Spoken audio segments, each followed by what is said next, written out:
cut it off a little soon, but good evening, everybody. It's been a little while. I got to shake the rust off. It's JPSPG. We're back with the Baseline Season 3, Episode 1. What's up? What is up, everybody? We are back, and we're a little out of practice, but you know what? We're excited to be here back at Disruption Network in the studio. How about this? It's been a while.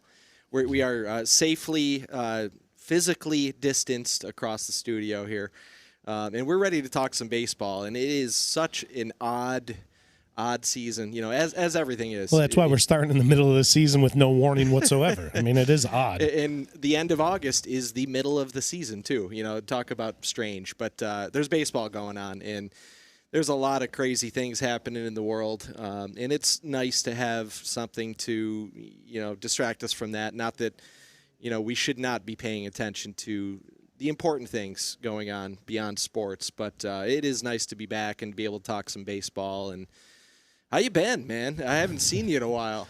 I've been good. I haven't seen you all summer, I don't believe. How's the kids? Everybody's good? Everybody is good. Life is still crazy, hectic, busy, but very, very good, very fulfilling. Everybody's doing great, you know, all things considered. And we've had a pretty nice summer of, you know, getting away to camp and doing some outdoor things and just enjoying ourselves and kind of resetting a little bit, you know.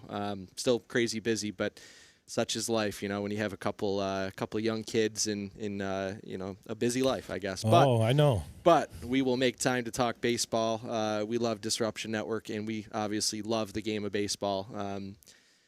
Major League Baseball, a little bit out of the baseline, but we'll get into that a little bit later in the show. Oh, Rob Manfred, you got it coming, buddy. You got it coming. Rome native Rob Manfred. I hope you're tuned in to the baseline.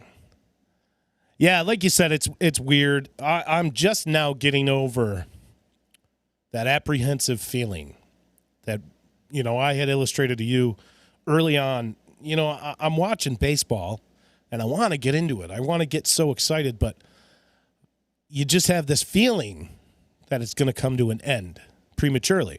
But seeing the way that Major League Baseball has handled, you know, the COVID outbreaks that have happened, the Cardinals were down, 7, 8, 9 games that they didn't play? Yeah. So seeing the way that Major League Baseball handled that and had multiple teams that are now down that many games and they still didn't cancel the season, it's giving me hope. In the first weekend of the return of baseball, it was the end of July, I want to say July 23rd, 24th.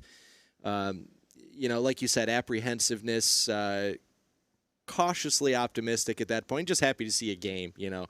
But that same weekend is when the Marlins outbreak happened. And here we were sitting here thinking, and we were messaging each other back and forth, of course, and talking about baseball the whole time. But, you know, here we are, you know, 2 or 3 days into the season, all of a sudden there's a COVID outbreak with the Miami Marlins, and they had to shut the Phillies down.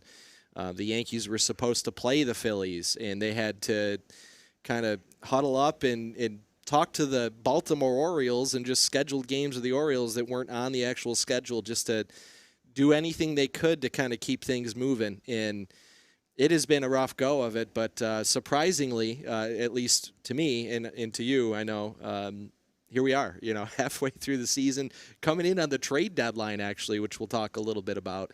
But so weird. It is so strange, but and no fans in the stadiums, and you know, each of these ballparks doing their own different things. You know, I actually don't cutouts mind that so much. That's stuffed not animals, and that's not one of the things that I take notice of.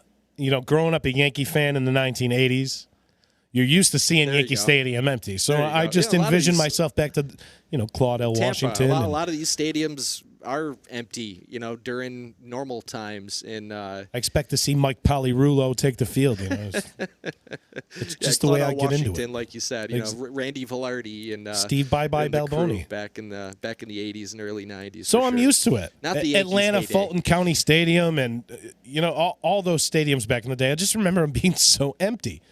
So that's not the one thing to get used to from all of this stuff.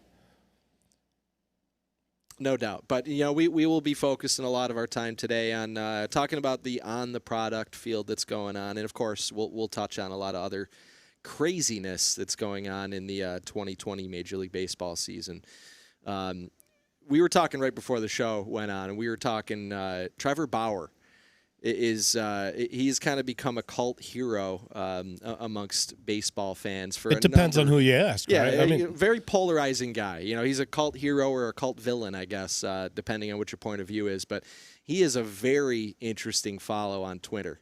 If you go on there, he's the best follow. He is probably the best baseball follow on Twitter. He doesn't hold anything back. No matter your opinion. Which is why I like the guy so much. No matter your opinion of him, baseball needs this Cape Crusader named Trevor Bauer right now.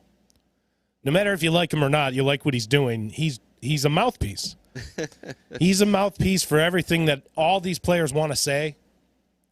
Attacking Kurt Schilling, attacking the Astros. But now some of the stuff going on right now is just plain fun.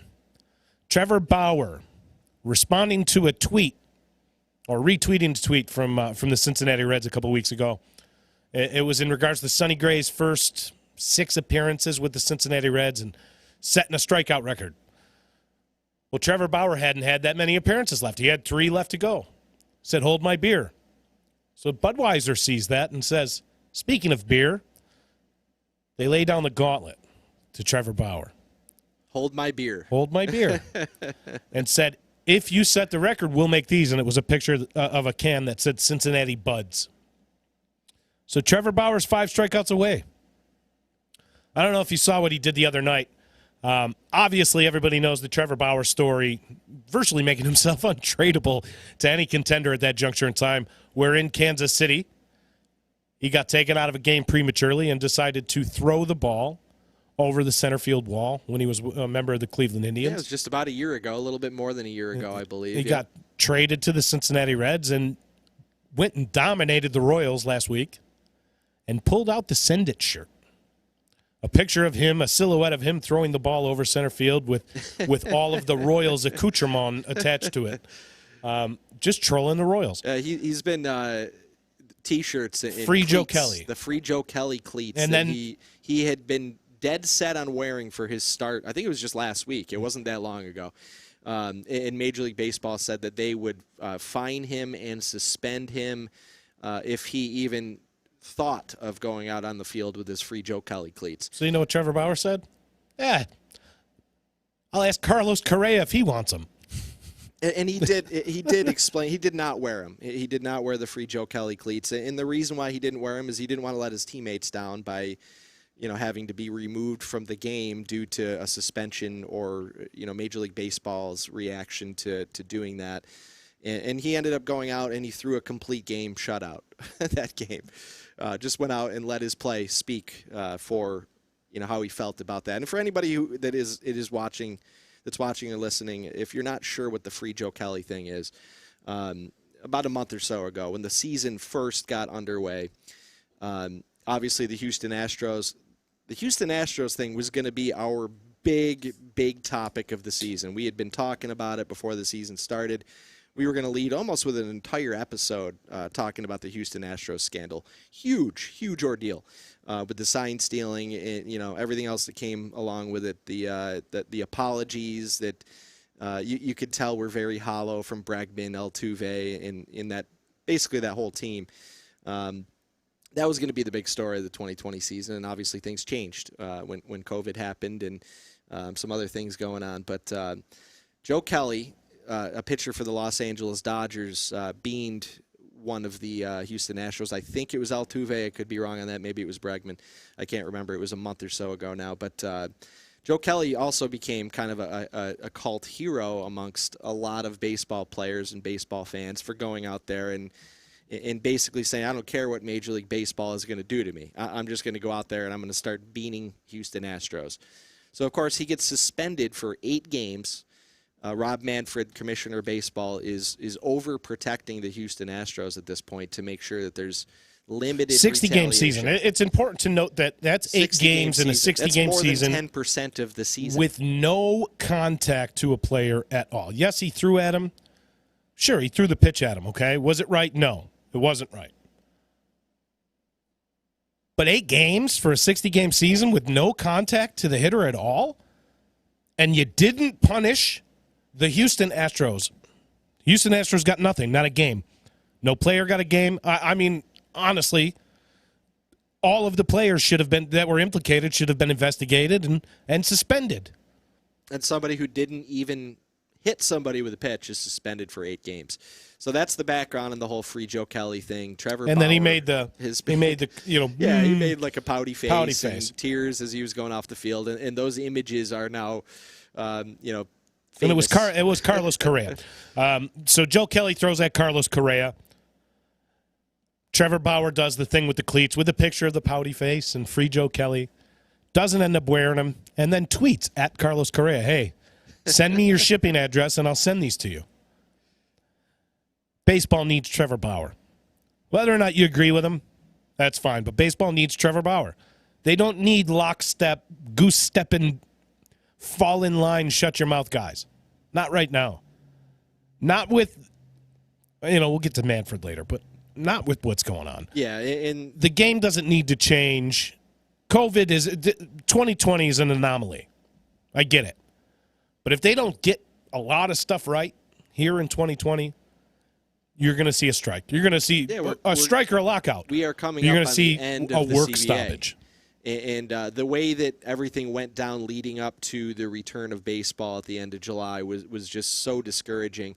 We had been chatting with Dave. I don't know if Dave's tuned in. I have to mention Dave. It is officially a baseline episode. I've mentioned Dave. We've been chatting about that, and we are some of the most diehard baseball fans that you'll ever meet. We love the game of baseball. There's a difference between loving the game of baseball and loving Major League Baseball. I love the Yankees, but Major League Baseball, the way they handled this return to play thing, it was just so discouraging. There was so much greed on the owner's side of things. There was a lot of opportunity. There was a lot of opportunity. They could have been the first sport back, and I think they were by like a few days. But they could have had this grand return. Bowling was the first sport back.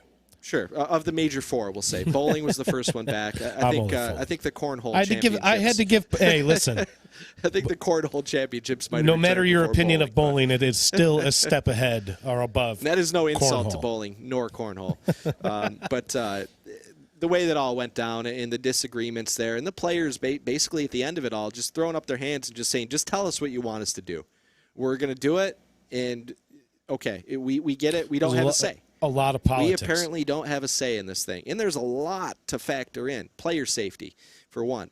Injuries from long layoff between spring training and summer camp. Salaries. The players have a lot of stake in this. This is their life. There was a salary they're issue. millionaires. A lot of them are millionaires. But, you go down the chain. You look at these minor leaguers that aren't playing now. There is no minor league baseball this year. We had a lot of guys step up. Notably, and I will give a premature tip of the cap while I'm thinking about it, David Price. I know for a fact that David Price, and I know there is a few others, so anybody out there listening, feel free to comment. But David Price, for a fact, took a portion of his salary from this year and made sure that all of the members of the Dodgers organization from single A ball all the way up got their money during the pandemic. Absolutely. And props to him, and he's a guy that never even really spent time in the minor leagues. If you remember, he came up as a 19-year-old for Tampa in the World Series. Right straight from Vanderbilt. When they lost to, I think, the Red Sox that year. He played in the College World Series and the Major League Baseball playoffs. They beat the Red Sox, and then they ended up losing the World Series. College World Series and the Major League Baseball playoffs in the same season. It's a good summer. He's been around long enough where he knows, despite the fact that he didn't spend a lot of time in the minors, he knows the struggles that some of his teammates and colleagues have gone through. Correct. So and, tip of the cap, David Price. Tip of the cap to David Price. Also one of the most notable opt-outs from this season. I think he was one of the first, yeah. There was a few of them that were in that first week or so, that first wave, and I think he was absolutely one of the first and probably the biggest name that did opt out of the season. There was some talk about Mike Trout potentially opting out. His wife was expecting. We talked about it. We talked about it a lot. I was under the assumption that when Mike Trout went out, now understand the circumstances of when Mike Trout went out.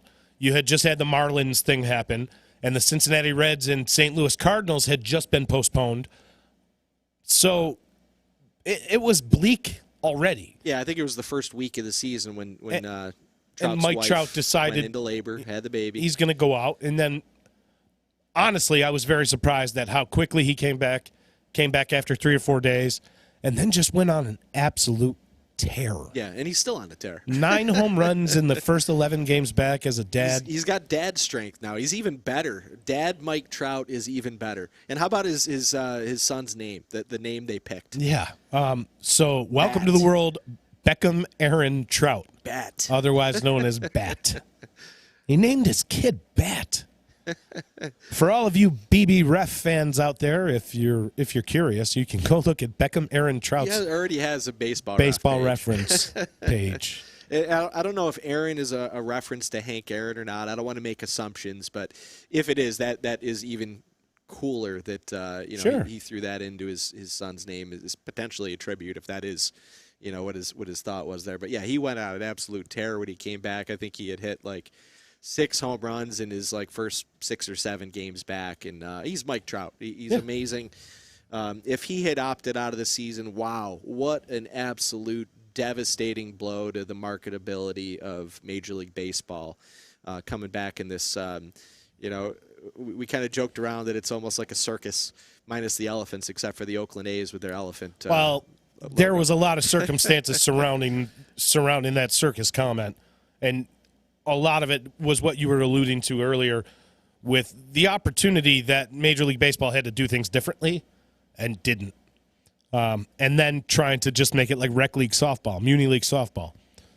7-inning doubleheaders and starting a runner on second base. I mean, that's all well and good for this COVID times. DH but in the NL. This can't. I'm okay with that. Yeah, but that's not something that's going to break my heart. It obviously was something that was a knee jerk. We have to do it because of shortened season COVID stuff. So you almost feel bad for those teams that aren't constructed that way. It was coming. It was coming anyway, no matter what. But with interleague play stretched across the whole season, most teams are prepared on their roster. They house a DH anyway.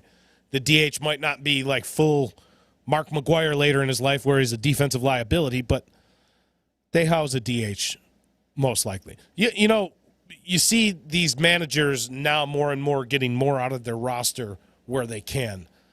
It's helped a lot of teams. Look at the Chicago Cubs, with a guy like Schwarber. He's always been a DH, that guy. And he's playing the field a lot, but now they can put Wilson. It's kind of nimble for a big guy. I'm not going to lie. They can put Wilson Contreras. They can put Contreras at DH. Play him every single day, and then you don't have to catch him 142 times a year. So it has helped a lot of teams that are. But the runner on second base. Well. I hate that. It's not something I'm a fan of. I absolutely hate that. I understand. Have you seen the stats? The stats would lead you to believe, or the circumstances would lead you to believe that the home team has that advantage there. It's surprisingly like 85-15 the other way. It's staggering. Visiting team keeps winning. They score in the first inning, and then you send out your closer, and that's a wrap. In the 11th inning, I'm sorry. 9th, 10th. How am I doing? Rusty. We're rusty, baby. It's hard to keep track now. There's 7-inning games. Muni league softball. Like you said, a little bit of a circus. All you're missing is the elephants, except for Stomper, except for the Oakland A's mascot there. But regardless, it is nice to see baseball back, even in this weird 2020 form, I guess. The 7-inning doubleheader thing. That is another thing. I get it. Yeah, I get why you're doing that because there are going to be doubleheaders almost every single day now.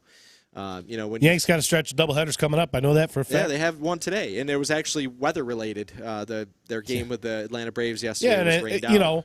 You would think maybe if it's weather related, it's probably in the Bronx. Nope, Georgia. It's 2020. It's 2020, right? Exactly. Speaking of the Oakland Athletics and Mr. Stomper, 21-10 out there, good for first in the American League and second best in baseball behind the Dodgers. I'm telling you, man. California dream in Major League Baseball is Slam Diego. We haven't even mentioned Slam Diego. I cannot stress it enough. I've been talking about it for 3 years on this show, and even longer than that. Bob Melvin, what a freaking genius. That's your guy. What an absolute Every time you say the words Bob Melvin, I follow it up with It's your guy. It is my guy. That guy is maybe one of the most underrated managers in baseball history at this point. You know, he does not get enough credit. Well, he's definitely the Moneyball manager. And time again, he is able to pull off not just winning teams, but contending teams with limited payroll and a ragtag pitching staff. I know they got some really good young talent now in that rotation. When you're talking about Frankie Montas and Jesus Luzardo, that they got some great. Sean Manaea even. Manaea, he's not having a great year, but he's had injury problems and he's young.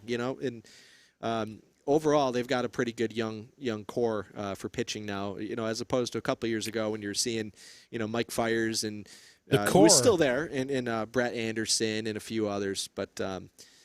Interesting. The core lies in the core of that lineup. It is. Oh yeah, absolutely. But it is always interesting to see Bob Melvin just making lemonade constantly in Oakland, year after year after year. It's crazy. And tip of the cap to Bob Melvin. I'm probably going to say that every single show. I'm all right with that. Maybe I already do. I think I already do. I'm all right with you tipping the cap to a guy that takes a bottom 10 payroll every single year and brings them to the playoffs or pert near. So you say young pitchers coming up in Oakland, the only thing that invokes in me is they're probably going to be superstars someplace else. Yeah, probably. Yeah, they probably But the return that Oakland gets for that will fuel the Moneyball system more and more and more. Yeah, they'll end up in St. Louis or New York or Atlanta or L.A., who knows? You can't doubt with the middle of the lineup that they have, the decent pitching, good back end of the bullpen, and the manager. You can't discount that team. It should be interesting. We're saying how weird it is that the trade deadline's coming up. We've been the season has been going on for a month, but it should be interesting to see what Oakland does at the trade deadline because they are typically not buyers, but they do sometimes. You look back several years ago and they acquired John Lester. Jeff Samardzija, they occasionally do go out there and make a move. In a season like this that's 2 months long and they are in first place, not just in the division but in the AL, you can see them going out there and potentially making a big move this year. 60-game season. Yep. A controlled playoff environment. This is in Tampa too. Is another one. Some of these small market teams that are just really good teams. I'm glad you might see them go for it. I'm glad that you mentioned that. You might see them go all in trade some of their farm. Who's the number one prospect in Major League Baseball right now? Number one right now would probably have to be Gavin Lux, Joe Adele. I guess if you would consider him a prospect, even though he is on the Major League roster. Or Wander Franco. Wander Franco, Tampa Bay. Who's the owner? Mackenzie Gore, San Diego. Those are the big names right there. Okay. Some of the big names. See, so more so than Wander Franco, I think Mackenzie Gore can make an impact at the major league level. Yeah, and he's ready to any day. Right now, you're going to see him. So you're going to see him. I think you'll never see San Diego make trades right now. He's basically Mackenzie Gore is basically going to be a trade deadline acquisition for San Diego from their own organization. Exactly. It's like what the Yankees did many years ago with Severino. Now when they brought him up, they didn't make any big moves at the deadline, but they brought up Luis Severino and he made an impact down the stretch.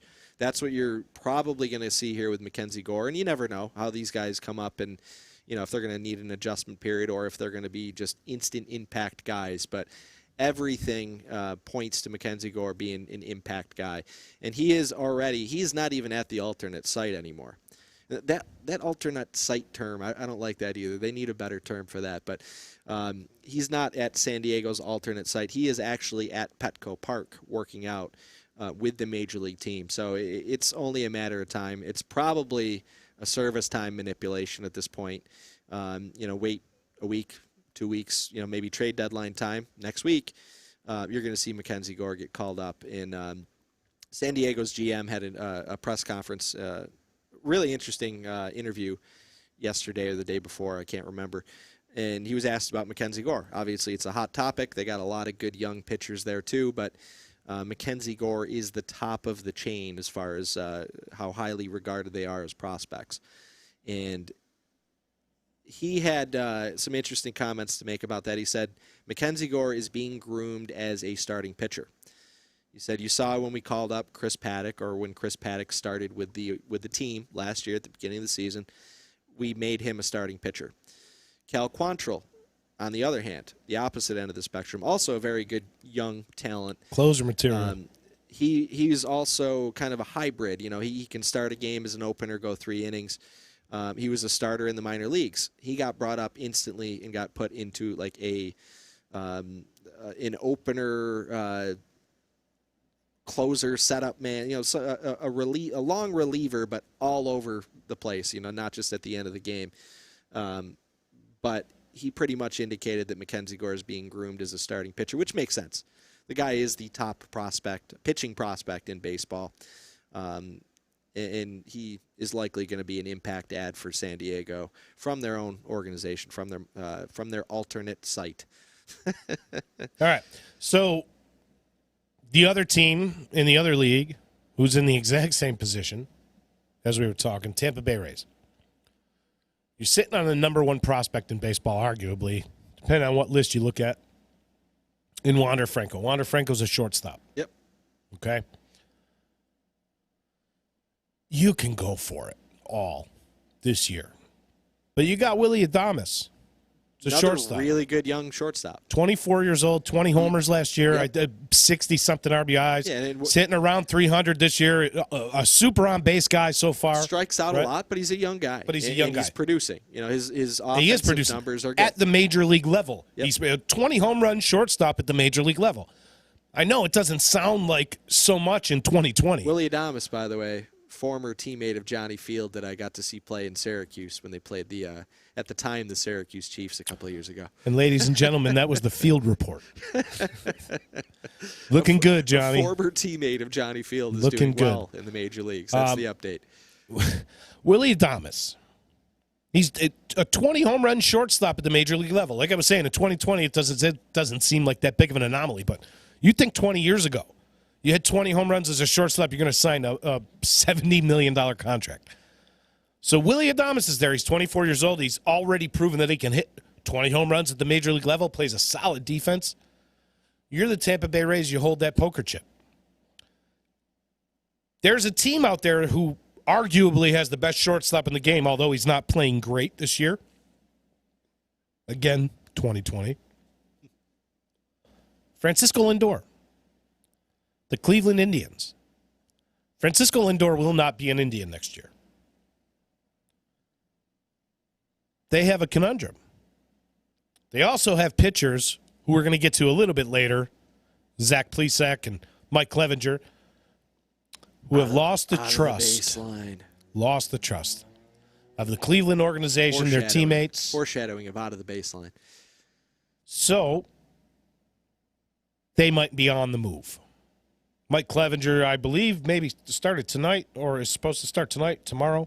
He's starting tonight. They activated him earlier today to come This is my theory. My theory is that tonight is a showcase for the Tampa Bay Rays and Wander Franco. Now, you add Mike Clevenger to Blake Snell, Glasnow, and Charlie Morton when he comes back, along with that team that is in first place in the AL East, who, like you said, is a small market team and might get one shot at the brass ring, as they say. You go ahead and add Mike Clevenger there. Do you trade the number 1 prospect in baseball for a title? That's my question to you. The 2016 Cubs would say, yes.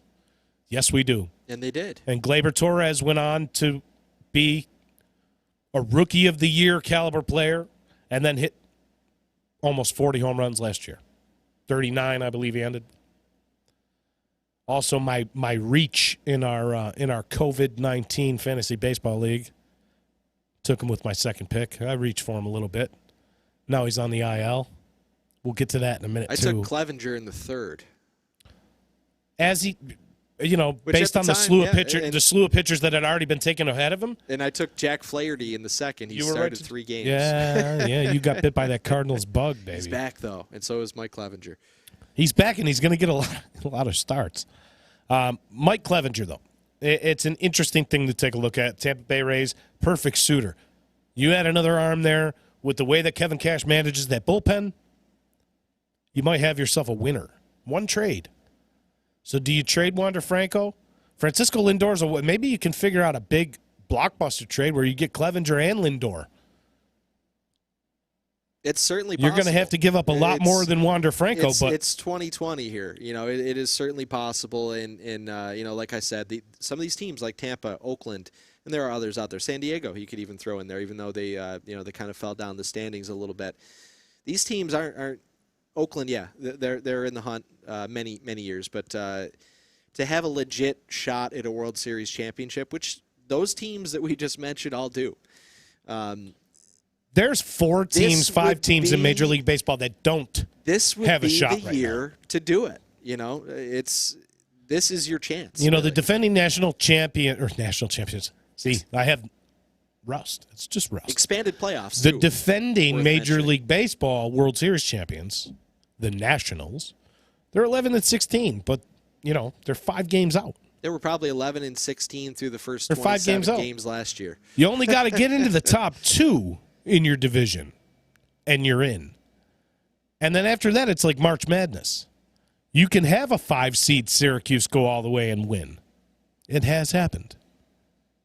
4-seed, maybe. I don't know. I have to review that. I'm sure there's a Syracuse fan watching right now. They can tell me what they were. But you can have a George Mason, a Cinderella, put the slipper on and make it all the way to the Final Four and give fits. And that's what we're going into. We're going into a 16-team playoff. So 16-team bracket-style playoff. The top 2 teams in each division. Top 2 teams in each division, and then 1 team more. 2 teams more. 2 teams. I'm sorry. 2 teams more. Yep. So 2 wild cards. The top 2 in each division, and still 2 wild cards. 16 teams overall between the AL and the NL. It's a literal March Madness scenario that we're going to have with baseball. So I as mildly apprehensive as I am about it, I'm super excited because that's a style of baseball. I wouldn't mind if they revamped. I'm cool with it for playoff. a 1-year thing.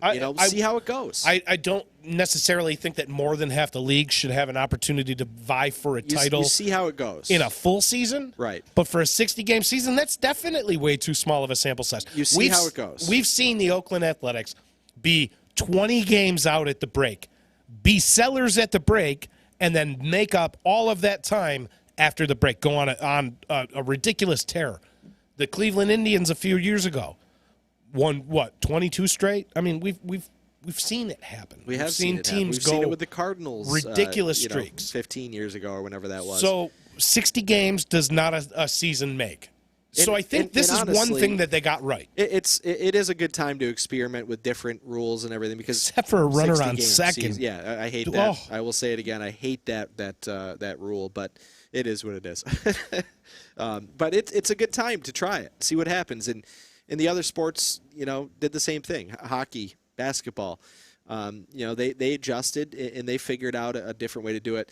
When hockey came back, it was like you said, it was like March Madness, like every day. There were games starting at noon, right until 1 a.m. every single day during that initial play-in round of the playoffs. And and it was awesome to watch. They did it well. And baseball has an opportunity here, so I hope they don't screw it up because I don't have a lot of confidence in Rob Manfred.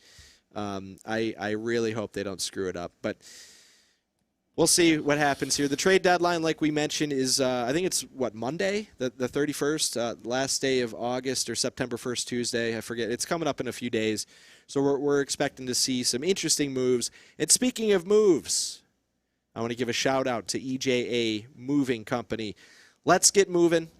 They are your professional moving services for everything you need, moving-related, residential, commercial, long-distance, specialty moves, packing services, storage, you name it. They are your moving specialists. They do it all. Check out their website, ejamoving.com, and you can call them at 315-335-0516. They're located at 9772 River Road in Marcy, New York. Give them a call. EJA Moving Services. Let's get moving. One more time, ejamoving.com. Check them out. They're awesome. They are a very good friend and sponsor of Disruption Network. Big shout out to the D, They too. support us let's make sure we support EJA moving, not because they are a sponsor of the D, that's part of it, of course, but because they are awesome at what they do. They who wants to great move? Service. Who wants to do all that? It is not fun. Take the hassle out. I'll tell you that. I've done it many, many times in my life, whether that was me or helping family move, and I really could have used EJA moving at the time, and I certainly would be calling them if I had any Take the hassle any out. kind of moving to be done now. They make it easy for you. Trade deadline's coming up. Should be interesting to see what those teams we mentioned do. The Clevenger thing, Zach Plesac, we'll see if they get moved. We'll see what the Mets do.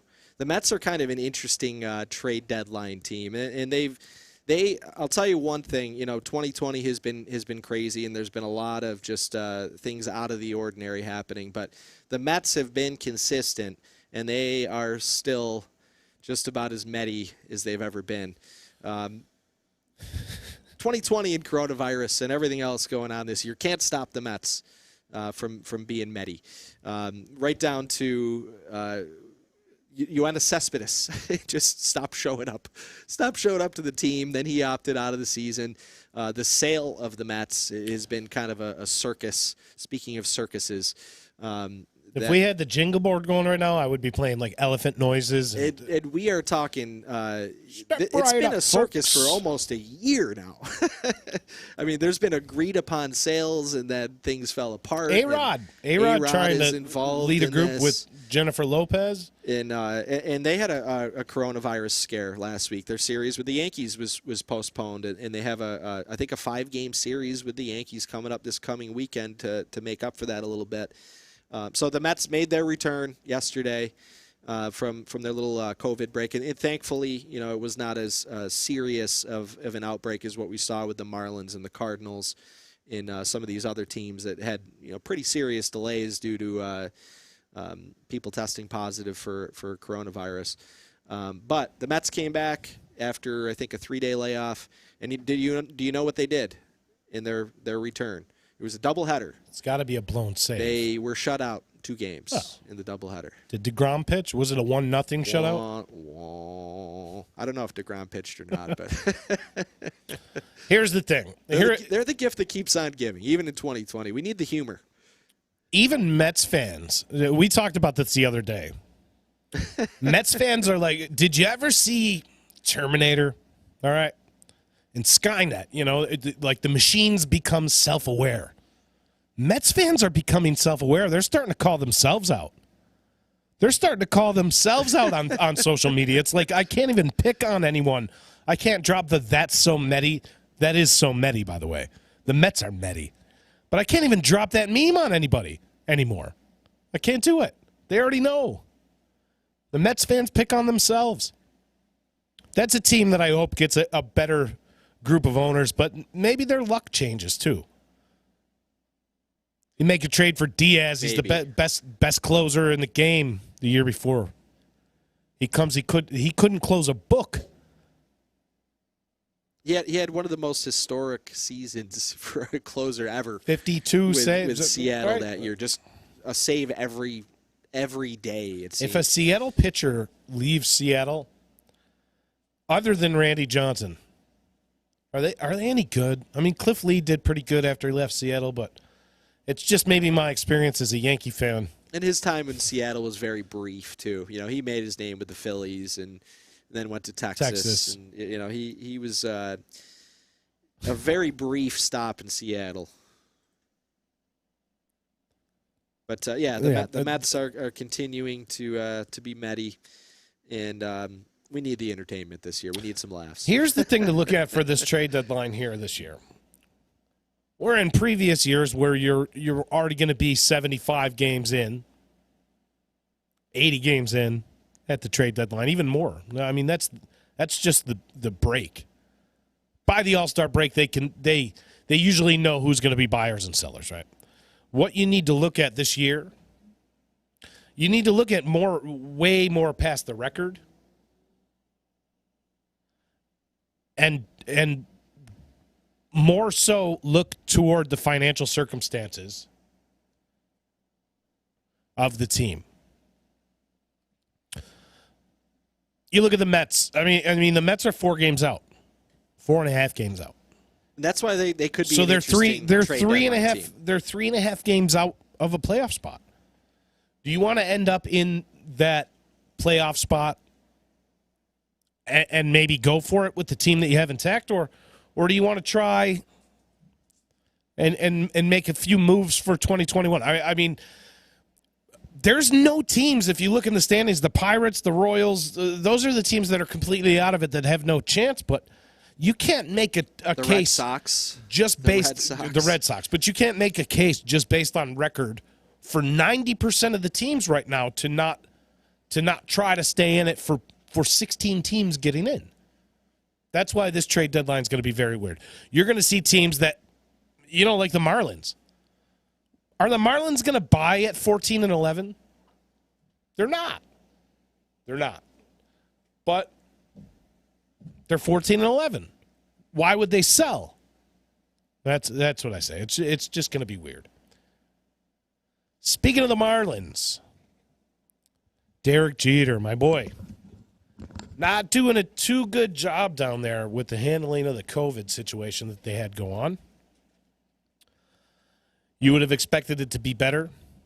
Cleveland also, a team that had some internal problems in the locker room, as we talked about with Zach Plesac and Mike Clevenger going out for a night on the town. But Florida's a hotbed. So early in the season, you had that disruption there with the COVID thing, and then they came back and they just caught fire. 14-11, maybe just a little tad over their head, but the Marlins are coming. Victor Mesa and a couple other guys coming up, young guys. The Marlins are coming. The Marlins might be the next Slam Diego Padres. And speaking of the Padres as well, like Sean had said, they have cooled off a little bit, but they're 18-13. They're behind the maybe the best team in baseball, the Dodgers. Shout out to Danny. Danny, if you're watching tonight. Yeah, I said it. Dodgers are the best team in baseball right now. Doesn't mean they're going to win in October in a controlled environment in the playoffs, but Dodgers are the best team in baseball right now. But San Diego is the story in baseball. The Slam Diego Padres. That's the story.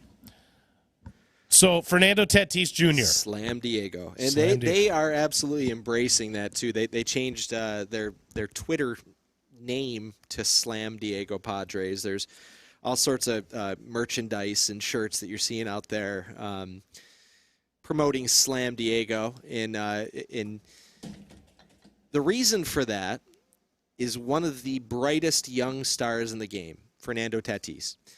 Fernando Tatis came up last year. He had a pretty good rookie year. Some injuries and some other things that slowed him down a little bit. But one of the best prospects in baseball when he was called up to make his debut last year. And Fernando Tatis is having an absolute monster of a season. He's putting up MVP numbers, frankly, and one of the most exciting players to watch in the game. Not just with the bat, defensively, too. He's making highlight plays. Baseball needs young stars, marketable talent like that. They need the excitement. It's been a struggle for baseball promoting their young talent. Mike Trout, he doesn't, we talk about Mike Trout all the time on the show. We love Mike Trout. We do. And diehard baseball fans know all about Mike Trout. He's not as much of a household name as he should be. He's a generational talent. Because he plays at 11 o'clock on the West Coast. You're already in bed when Mike Trout's going yard in the fifth inning. Just like Fernando Tatis does now. So Fernando Tatis comes up in a game when they have a 7-run lead. The bases are loaded, and he gets thrown an absolute meatball right down the middle of the plate, and he crushes it. He hits a grand slam, and the Texas Rangers... Up 7. He was up 7, yeah. Up 7. In, what was it, the 7th inning, I think? Yeah. Still a couple innings to go here. Mm-hmm. Is it likely that Texas would come back from a 7-run deficit? No, absolutely not. But ask the Mets in Mets fashion. It's happened this year. They blew a huge lead in the 8th, 9th inning against the Atlanta Braves. I think it was a 9-run lead. And it can happen. Why would you discourage a young kid from going out there and swinging the bat and trying to be exciting and trying his best, literally trying his best at the plate, and and going out there when you need storylines, you need positive things. So Texas didn't like that very much. And his own manager actually criticized him for doing that because of the unwritten rules of baseball.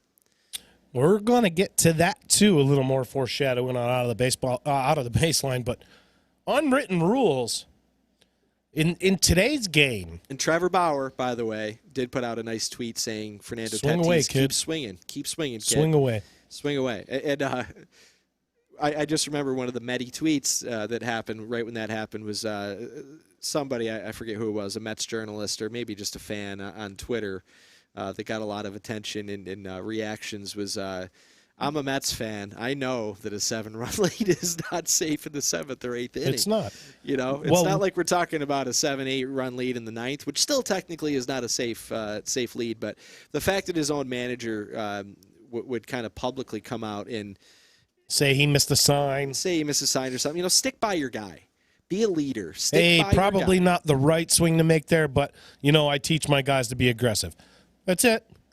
Simple. You covered both sides of it. He's a 21-year-old kid out there. You covered both sides of it just with that. Yeah. But you threw your kid under the bus when we have seen, your kid just proved the baseball theory that in one swing of the bat, there can be a 4-run swing in the game. What if Texas did that the next inning? Then there's a 3-run lead. It's a 3-run game. You know, exactly.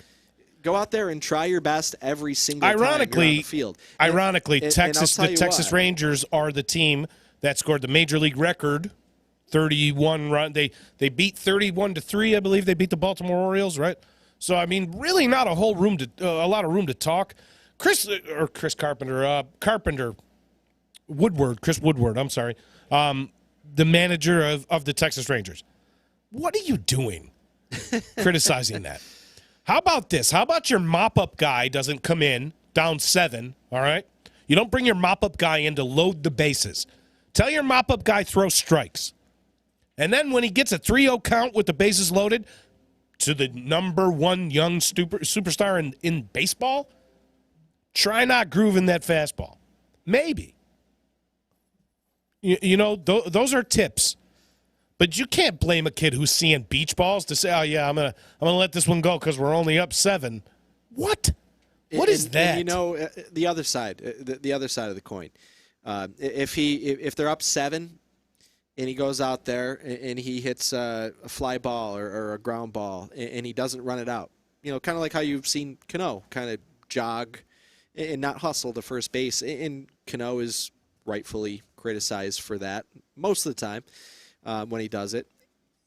He would be vilified if he went out there and just jogged to first base and did not run out a ground ball. He would absolutely be vilified and criticized for that. You want to talk about vilification? You know what? Take your pick. Do you want your young players to go out there and try their hardest and bust their ass every time they're on the field? Or do you want them to pick and choose and decide when it's okay to do that? You can't have it both ways. Let these kids play. Let them swing. And props to Trevor Bauer for going public on Twitter and encouraging him. And there were a lot of players, too. It wasn't just Bauer. There were a lot of players around the game that just said, you know, keep doing your thing, Tatis. You know, you do you, and that's the right thing to do. You know, that is just ridiculous. And unwritten rules in baseball, there are some that make sense. All right. How about this? Don't get me wrong. But something like that, no. 7-run lead, that could be gone in an inning. All right. And we've seen it this season. Your catcher camped underneath a pop fly to end a game. Pitcher yells at the catcher to let it drop. Catcher lets it drop.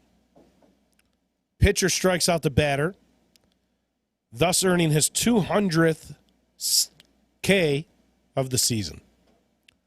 Earning himself a tiered bonus. And probably, you know, it pads the stats for a new contract. We're talking about Mike Minor and the Texas Rangers under Chris Woodward last year. What unwritten rule book are you talking about that you sat there and clapped when Mike Minor yelled at your catcher to drop the ball and not take the out so he could get his 200th strikeout? What unwritten rule are you talking about? What, do you just read from the pages that you want to read from and then you ignore the rest, Chris Woodward? Hell out of here. Out of here. Out of the baseline. Let's just do it. Out of the baseline. First official season 3 out of the baseline, Chris Woodward. And you know You're what? out of here. You know what? Listen, Jace Tingler, you go with him too. Get out of here. You go with him Jace too. Tingler. Not defending your guy for hitting a grand slam. You're only up 7. You should pat him on the ass and let him go take a seat on the bench till he's got to go back out there and play stellar defense on shortstop. Jace Tingler. A lot to learn there for Jace Tingler.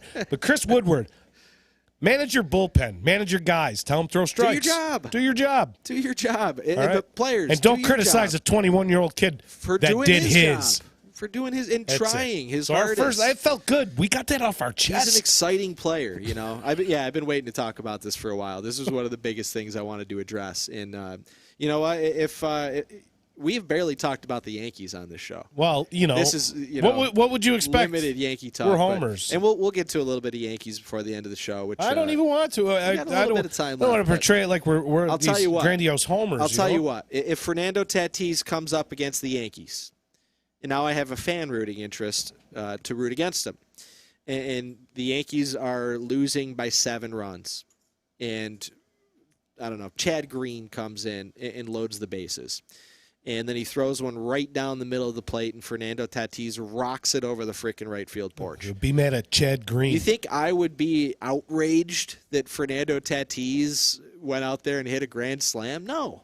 I absolutely would not be. I'd be tip of the cap, kid. Wow, you are a phenomenal young talent. Now, he's behind in every category. Now, if he was on the now. Red Sox, it Okay. might be a different story. But at one point in time last week, he was in the top 10 in average, leading the league in stolen bases, leading the league in runs scored, leading the league in home run, and leading the league in And great RBI. defensively. All right? Great defensive Home runs, player, too. RBIs, runs scored, and stolen bases. Leading the league. 21 years old. Swing away, kid. Tip of the cap, Fernando Tatis Jr. I got to find myself. I got my That's Baseball Susan shirt on. I got to find myself some swing away Tatis shirts or Slam Diego. You know, So that I'm not a San Diego Padres fan, but I am a Fernando Tatis fan, and that made me like him even more. Maybe it does the opposite of what. Maybe that does promote him, just giving him the press that he's just out there crushing the ball. I don't know. So we've reverse psychology type of promoting your young stars. Criticize the heck out of them for hitting grand slams, and then they get press and they get in, the Twitterverse and other fans all over the place kind of push back a little bit and say, you know what, we got your back, Tatis. Keep doing your thing. I love it. So we've done that so many. We've got ourselves a field report. We've done a rundown. We're throwing people out of the baseline. We've done some tip of the caps. I guess we're back. We got our full selves. We got a full show here, a full slated show. The only thing that's going to make this complete is the most impromptu 7th inning stretch ever done. So we're going to rank a top 7 quick. We're going to throw some people out of the baseline. We're going to let you guys go enjoy your Wednesday nights, and we're going to get out of here.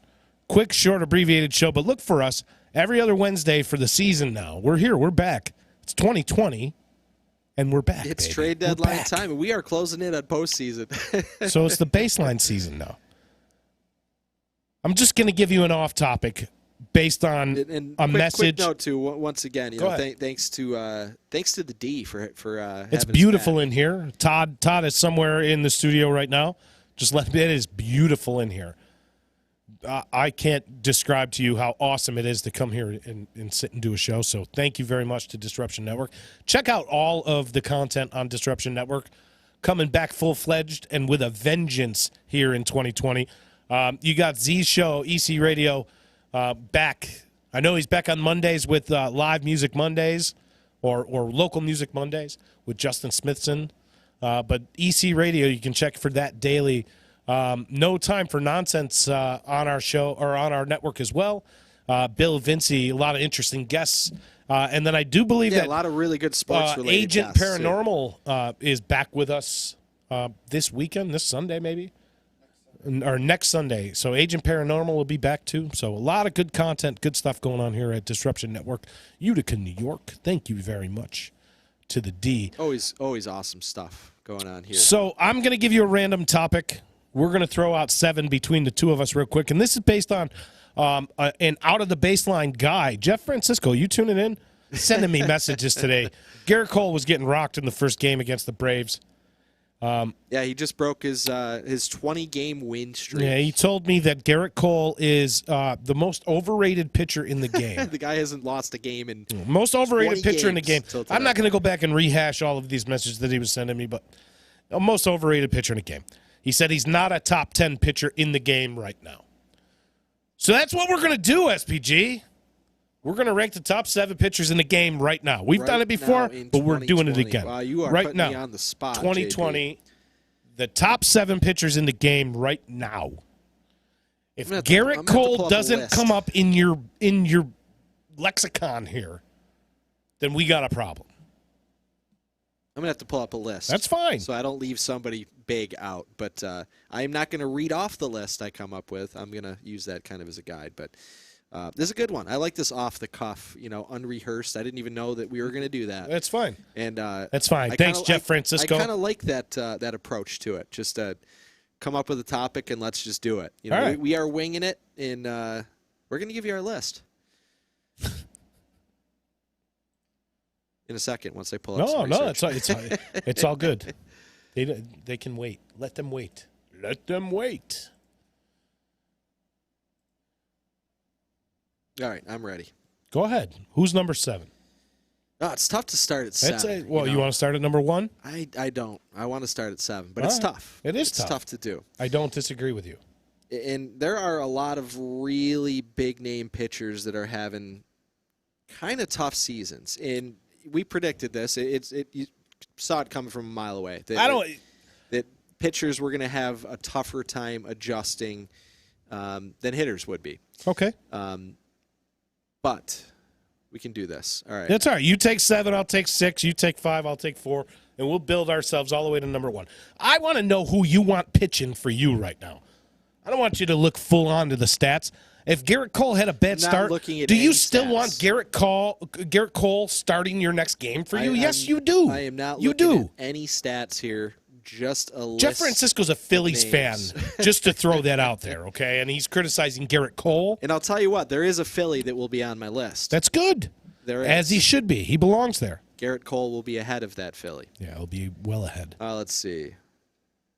The Phillies are used to having people ahead of them, so it's not that big of a deal. All right, I'm going to throw out all right, he's only started a few games. I mentioned his name earlier in the show is somebody I picked in the second round of fantasy. And he hasn't been hurt.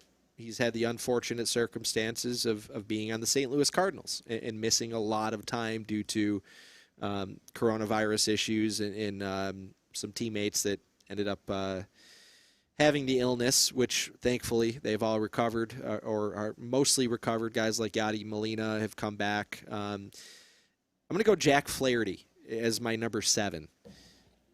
Solid. The second half of last year, and again, I don't have the numbers in front of me because I when you brought this up, I decided I'm just going to look at a list of names, and I'm not going to dig into the numbers. I'm just going to kind of go off the top of my head. But Jack Flaherty last year, the second half of the season last year was just incredible. Like he was Cy Young worthy for the St. Louis Cardinals. He may actually be higher on this list had he not had delays really kind of getting going here. His first start of the season, he was lights out. 3 weeks between starts, and he only pitched, I think, 2 innings in his second start back. And he pitched 2 nights ago, I believe it was, and he went out there and threw a gem. So Jack Flaherty, if we're talking playoff time, we're talking guys. That's what we're talking. We're not talking pedigree per se. Jack Flaherty. But I still know that Garrett Cole's going to be in this conversation. Absolutely. He absolutely is. But I'll go with Flaherty at 7. And, you ask me again in a month, he might be in my top 3-4. For sure. I'm going to go with a guy at 6 that if you asked me even a year ago, I would have called you crazy. Winding up in Texas for some reason made this guy a superstar, and he's pitching like he's a superstar. And it's not a fluke. He's been a really decent, good, solid major league pitcher his whole career. But since last year around the trade deadline, he's been unstoppable. I'm going to go with Lance Lynn Lance Lynn. That's an off-the-board one, but you're right. ERA under 2. I'll tell you what. We talked about the trade deadline. That's a name to watch at the trade deadline. Absolutely. Lance Lynn. Spent some time with the Yankees a couple of years ago. He was spotty. Had some good starts. I know that's here not and a there, name that anybody expected to say or hear out there right now. But Lance Lynn is pitching like a top 10 pitcher in the game right now, and I'm going to take him. And he has for 2 years. I'm going to exactly, and he has. So this isn't a flash in the pan. He's always been very solid. He's just figured something out. That sinker is disgusting. Everything moves all around the box for that guy. He doesn't blow you away with the peripherals, but Lance Lynn, I want him starting a game for me right now. And like you say, if I'm a team that's a contender, I want him to be one of the number 1 targets at the trade deadline. So I'll take Lance Lynn at number 6. I like it. That's a name that not most people would not many people would think of right off the bat. But as far as the production goes, there's another guy that I obviously he's not going to make our top 7. I was hemming and hawing between the two because I wanted to go a little off the board here. All right. Obviously, we're going to get to the DeGroms and Scherzers and guys like that, okay? But I wanted to go off the board with this pick. And going off the board, I might have gone with Sonny Gray. All right. So just as like a, 6 and 6A, Sonny Gray. Sonny Gray, since going to Cincinnati, has performed very well. And this year has just been lights out. Lights out. He's another guy, ERA under 2. Well, let me see. Let me bring up Sonny Gray. Sonny Gray, 2.21.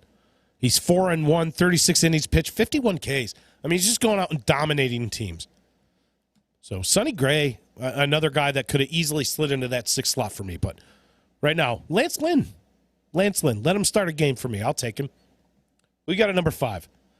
Probably a little more name recognition with number 5 here, I'm assuming. We do have somebody with a little bit more name recognition here. And this guy is somebody we've talked about already on our show today at length, is one of the most colorful personalities in the game. Dude. One of the most vocal player. We'll just say it. The most vocal player in the game today. Send it. Let's throw it over the center field wall. Send it.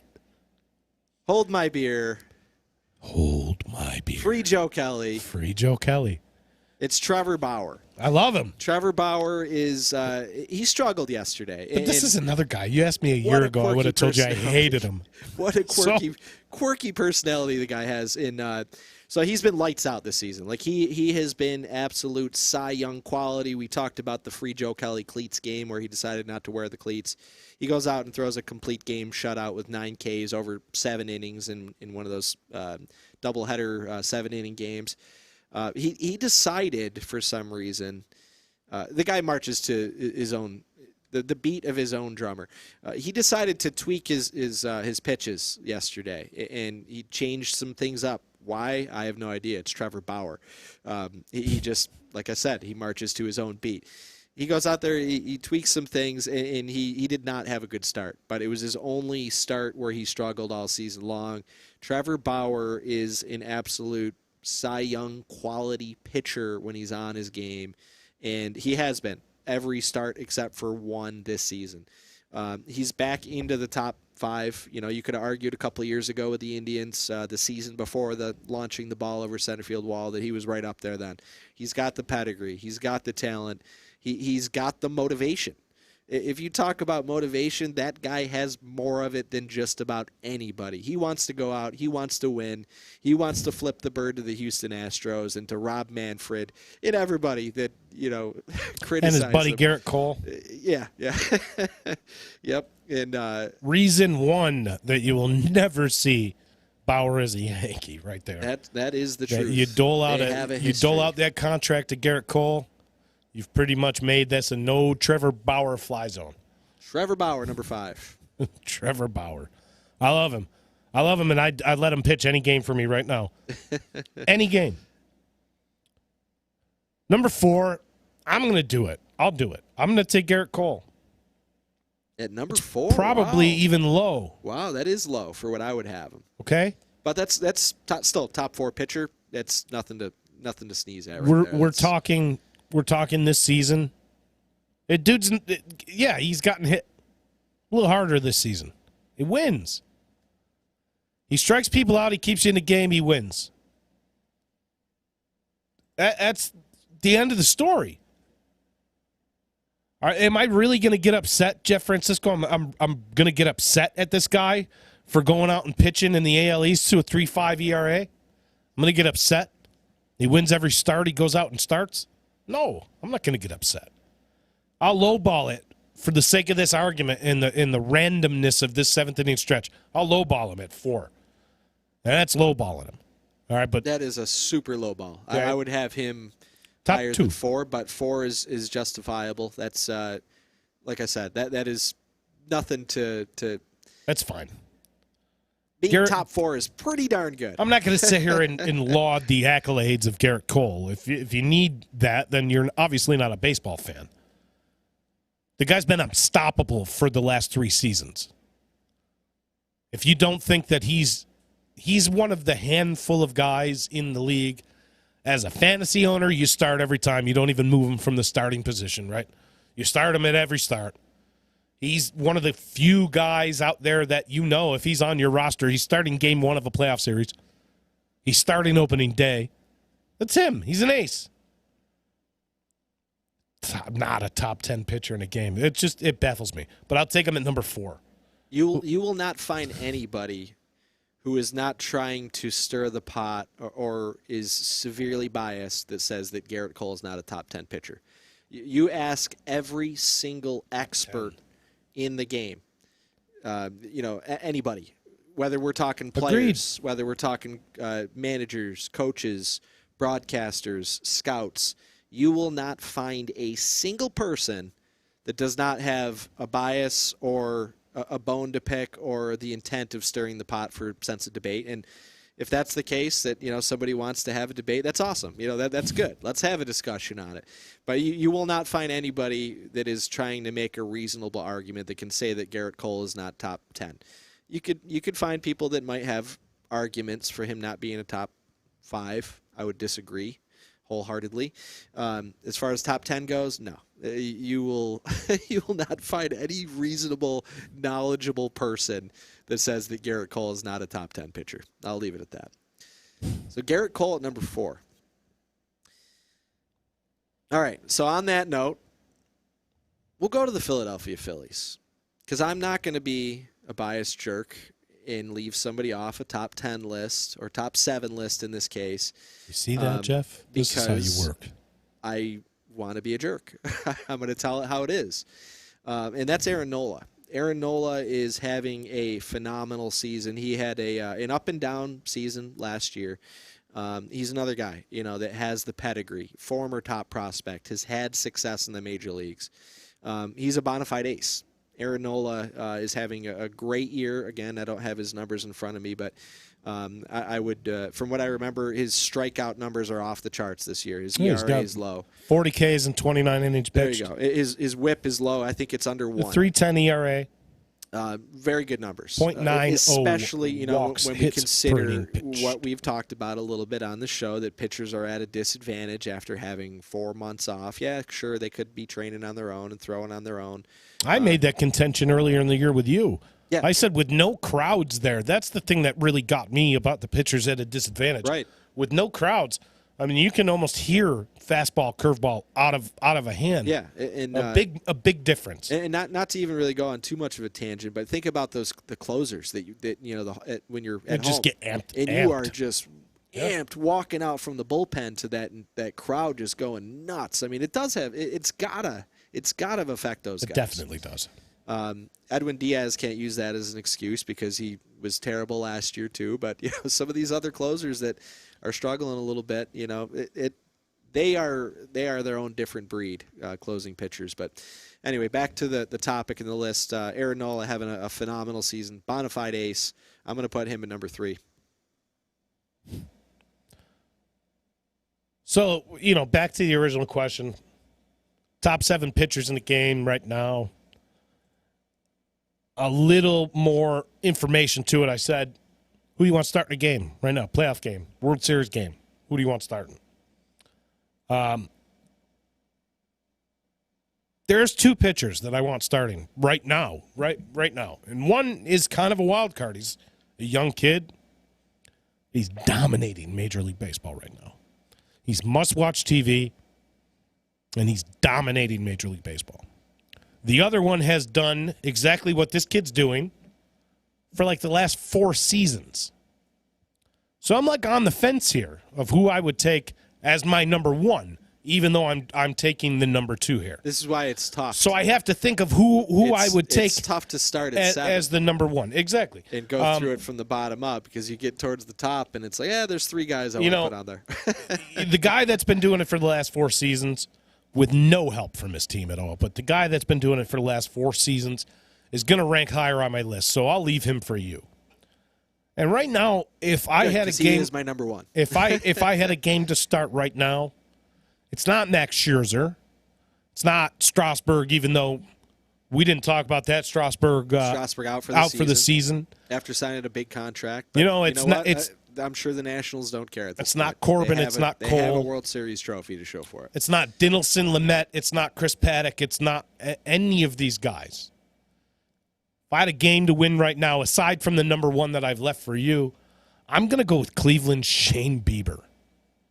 The Biebs. The Biebs. Not Justin. Who's Justin Bieber? Yeah, who's Justin? 46 2/3 innings pitched, 75 strikeouts. He has 7 quality starts in 7 starts this season. He is 6-0 with a 1.35 ERA. That, my friends, is what you call domination. That is dominance. Okay. And that is not a small sample size for dominance. I realize that. It was great last year, too. If we looked at 7-0 or 6-0 in 7 starts, you're like, well, give it a whole season. But you put all the other stats along with it, man, to dominate Major League hitting for 7 starts the way that this young man has, leapfrogged him over probably 30, 20 starters anyway in this list. He'd be number 1 on my list if I had to default to that. If I had to take him as my number 1 right now, man, I'd be all right with that. We've left off some names here off this list here. Some names. Hurt. Verlander's hurt. All right. Shane Bieber, it doesn't make me feel bad about leaving names off to put a guy who is absolute must-watch baseball right now.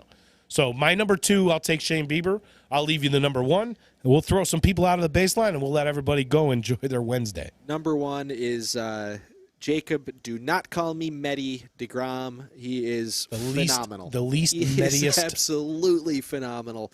The best pitcher in baseball, in my opinion. Continues to be. He really has been for the last couple of years. Multiple Cy Young winner. He's had the unfortunate experience of playing for the Mets with very limited run support, almost comically. Even when the Mets aren't that bad, like they still don't score runs for Jacob deGrom for some reason. But if I was to pick one pitcher right now, we're talking right now, leading into the postseason, if these teams make the postseason, I would pick Jacob deGrom to be the guy. I think, and Bieber is 1B, honestly. Like, that was a great call. And that's a tough decision, for a young kid who's never gotten any accolades, has never won a Cy Young, who has never really, made a mark in the postseason. That is high praise to put somebody like Bieber number 2. And I still couldn't agree more. I think that's a great call. I still like deGrom number 1. Honorable mention, of course, to Max Scherzer. Scherzer's having a little. He's striking a ton of guys out, but he's not having a dominant ace type of season. And you know what? You ask us again in 2 weeks, Max Scherzer could go on a run here, and he could be in the top 5, top 2 again, without a doubt. But deGrom, tip of the cap. Jake deGrom, you're our number 1 on our 7th inning stretch. Take that. Off the cuff, 7th inning stretch. What do you think about that? I like it. Few more tip of the caps. You got any? We'll throw some people out. Yeah, and a lot of this is going to be, I'm going to keep it short because we've covered a lot of these already, at least the ones that I kind of have on my unwritten list in my head. Trevor Bauer, I'm going to tip the cap to Trevor Bauer for being outspoken and not being gun shy about telling people what he thinks about Major League Baseball today, because I share a lot of the same concerns that Bauer throws out there, and that's his life. Like, he is living it. He is part of Major League Baseball. Tip of the cap for being outspoken and for going all out and putting things out there. Tip of the cap to Fernando Tatis as well. One of the most exciting young players I have seen come around in years. And, we spent, again, considerable amount of time talking about Tatis today. Tip of the cap to Tatis. How's this one? I'm going to give my tip of the cap to Lucas Giolito. Yeah, there you go. Lucas Giolito last night. What a gem. Throwing one of the better no-hitters. Obviously not perfect game. Yeah, he walked a guy in the 4th inning. One of the better no-hitters that you will ever see. So obviously no hits, one base runner allowed, no runs. 13 strikeouts. 13 strikeouts. Dominance. Absolute dominance. So tip of the cap to Lucas Giolito for 2020's first no-hitter. A simply awesome gem that Lucas Giolito threw last night. Absolutely. So tip of the cap to Lucas Giolito. Let's get to my favorite part. We're going to end up the show. We're going to wrap it up. We're going to throw some people out of the baseline. My first guy, Rob Manfred. I'm not going to get into the litany of reasons. We could do a whole show. Because I literally could do a whole show. You have certainly proven yourself to be an owner's commissioner. And I don't mean that in a good way, sir. I don't even, again, we could talk about this for a whole show. I mean, you had a team that just said, ollie, Oxenfree, we're all done. Trade the number 2 star in the game to a team out west to create essentially a super team, and you didn't step in. You didn't do anything. For Alex Verdugo, really? I mean, we're just the tip of the iceberg here. There's so many reasons. I just think that's a terrible trade. It's a terrible black eye for the game to allow that to happen so freely. All right? I'm not a fan of a salary cap. I'm not a fan of not creating a super team if you're capable of doing that. But Alex Verdugo for Mookie Betts. We're talking about the Boston Red Sox here, too. Yes. We're not talking about the Kansas City Royals that might have had a young superstar that may have been, had their hand forced because they knew they were going to lose. We're talking about the Boston Red Sox. Pay your guy. Pay your guy, or get something in fair return. They got for him. Dombrowski'd, but you know what? You make room for that contract for Mookie Betts. You get creative to dump all these other salaries. Or how about you try? You try. How about you just try? But instead of just waving the white flag and saying, here's the number 2 player in baseball for free to a team that could theoretically run away and dominate a Major League Baseball season. I just don't think it's right. So there's one of a multitude of reasons. Runners on second to start extra innings out of the baseline. Not utilizing one quarantined area of the United States to do this season in. Texas. I understand that Florida and Arizona, the spring training facilities, would have been ideal, but those governors didn't do too well at their handling of the scenarios. They ended up having spikes just about the time when baseball. But all of this travel in between, it came up late in the game. It's a fly-by-the-seat-of-your-pants approach that you're taking here. The Major League Baseball playoff scenario is not even hammered out in concrete yet, and we're 30 games out from that scenario. And a lot of those games are going to be played 2 in a day. We're like 26 days out from having to decide where we're going to do this. Is it going to be in a controlled environment in Southern California and Texas? Are they going to play in their home ballparks? We don't have any idea. Take a lesson from the NHL and from the NBA. They're bubbling for their postseason in 2 different ways. NHL has 2 sites. The NBA is hunkered down at Disney World. Yeah. And you know how many cases the NHL and the NBA have had 0 since they have bubbled? 0 cases. 0. How is there not talk in play? And maybe there is behind the scenes. Only one of the 4 major sports can't bubble, and that's the NFL. I mean, we're talking 150 people per roster there. Right. And, practice squad and traveling trainers and scouts and all that. You're talking about like a 150-person entourage there. That's tough. It's tough to bubble. It's tougher to figure it out for a regular season too. There's just so many teams to figure out. But again, that's only that's 16 games, 16 weeks. When you're in, a little bit in the postseason, it's a limited amount of teams. You can make it work. I would imagine they would do something, and if they don't, then Manfred is even. I don't know, double out of the baseline. It's double just secret out of the baseline. Double secret probation.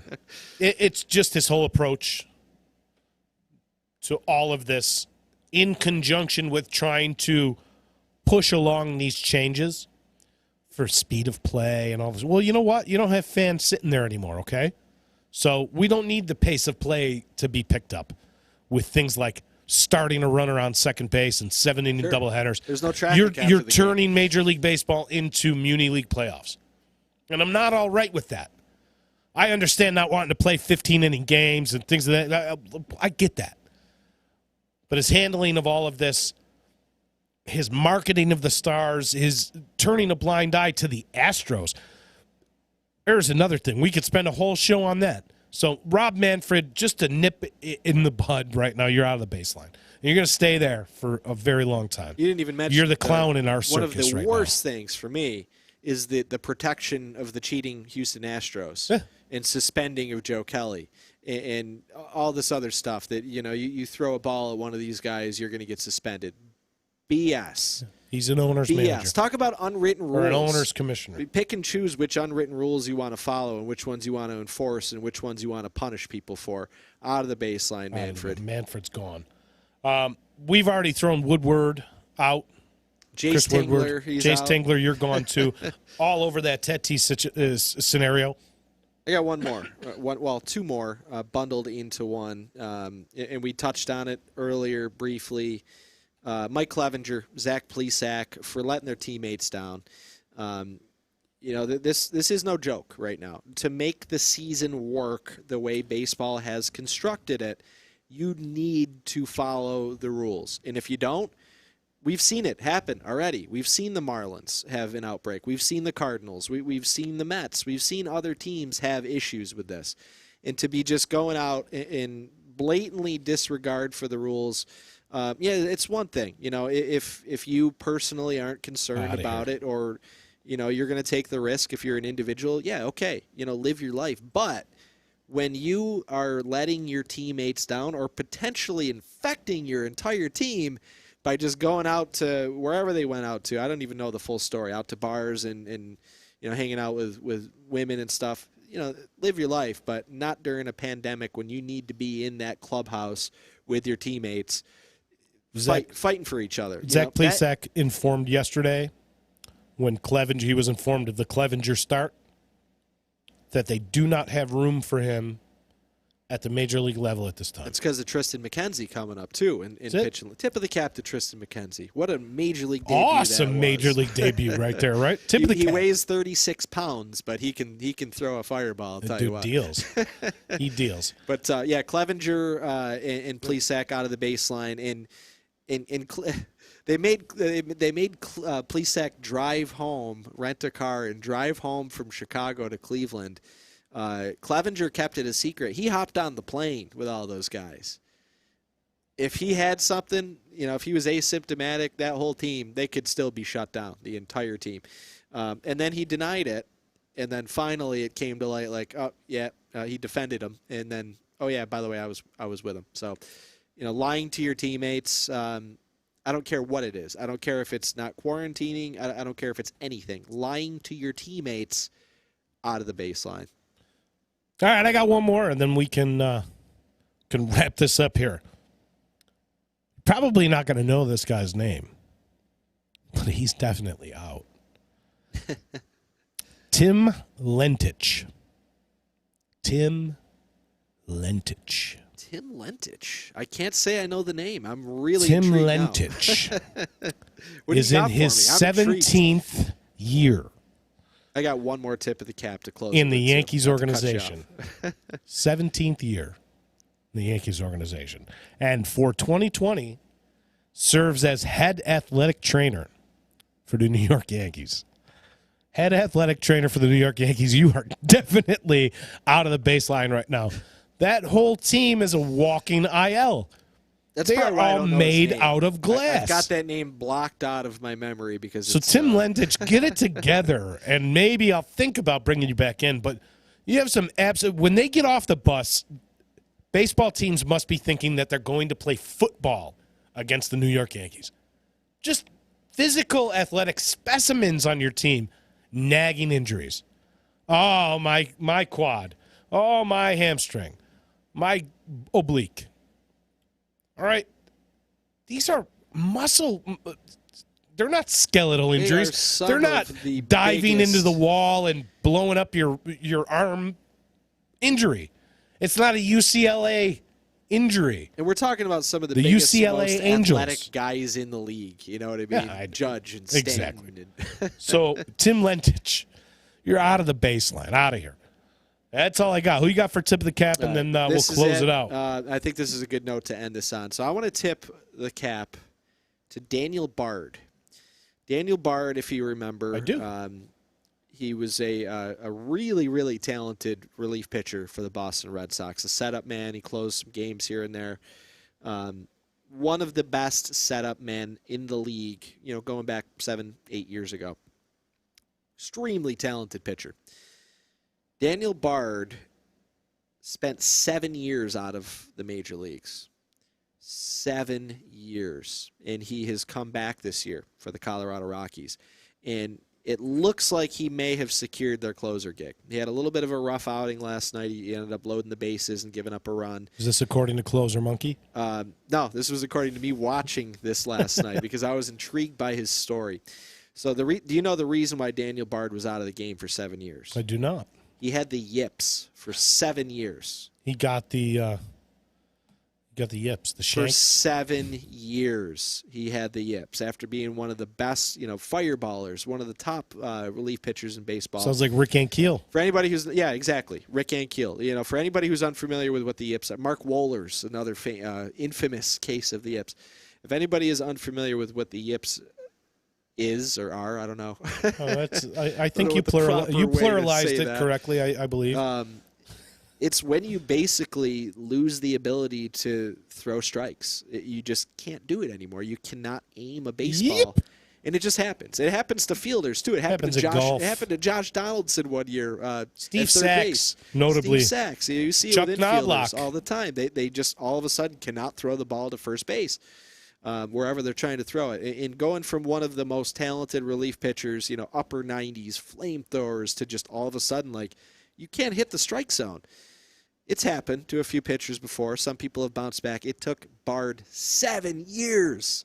7 years of dedication, and he's back, and he is having a really good year. He struggled a little bit yesterday. He struggled a little bit a week or so ago, but overall he's had a phenomenal year, and it looks like he may have a grasp. He might have a hold on the Colorado Rockies closer gig, and what a story that is. Tip of the cap. Tip of the cap. Talk about perseverance. Good way to end the show right there. Dedication, perseverance. 2020 is the year of trying to persevere. Here we are, right? Is it not? And wow, what a story! I hope the best for Daniel Bard. I hope he can hold on to that gig and stay away from those yips because they'll get you. Who would have thought 2020 was the year he got rid of the yips? So tip of the cap to Mr. Bard and to everybody out there. Tip of the cap to all of you. Exactly. It's good to be back. It's good to be back. Look for us in the studio looks great. Like 2 we weeks. said. We got a lot, where we would always say that we have more coming with the show. We got a lot coming with the show now. A lot more capabilities. We can't wait to get into it. We're back, baby. We're back for the rest of the season here. Even though it's an abbreviated season, well, we're having an abbreviated season. This is where it gets too. interesting. My apprehension is done. I don't think that we're going to do 2 shows and then the season's going to get called.